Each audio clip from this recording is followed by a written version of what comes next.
Today I'm going to be teaching y'all about peace. But when I think of peace, I actually think of the opposite of peace. Like, writing this lesson was not a very peaceful process. Please turn to Mark 4:35-37. Mark 4:35-37.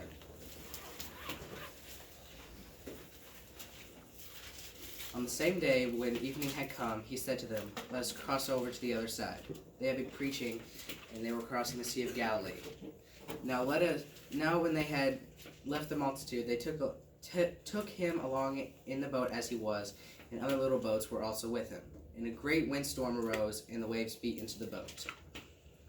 I have never really been in a huge storm on a boat in a lake or ocean.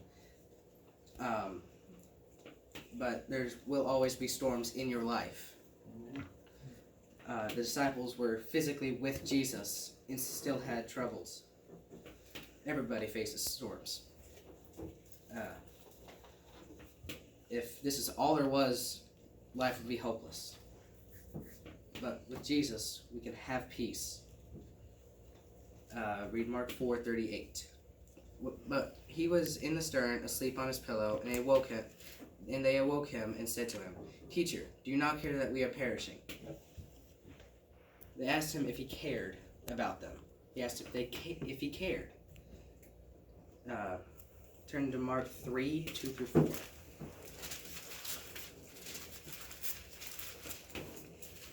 So they watched him closely whether he would heal him on the Sabbath, so that they might accuse him. And he said to the man who had a withered hand, "Step forward." Then he said to them, "Is it lawful on the Sabbath to do good or to do evil, to save life or to kill?" They kept silent. That's an example of him caring. He healed the man because he cared.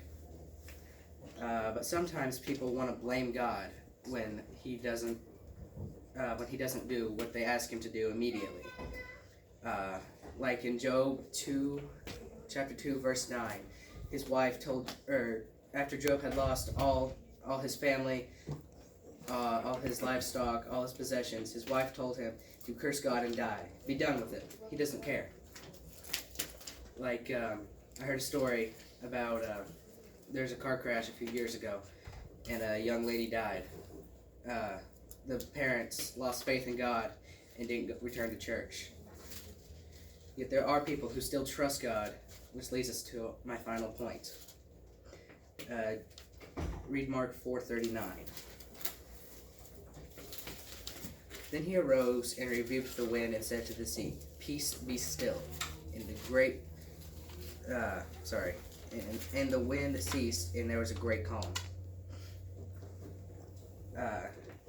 Jesus calms the storm, and the disciples were right to look to Jesus, because he has the power to control everything. This is the reason we can be saved from our sins. He controls.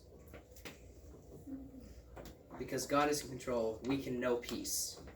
Whatever we're facing, we can turn to him in prayer and trust him, even when the wind blows and the waves crash. I want to close with Mark 4:40. Then he said to them, "Why are you so fearful?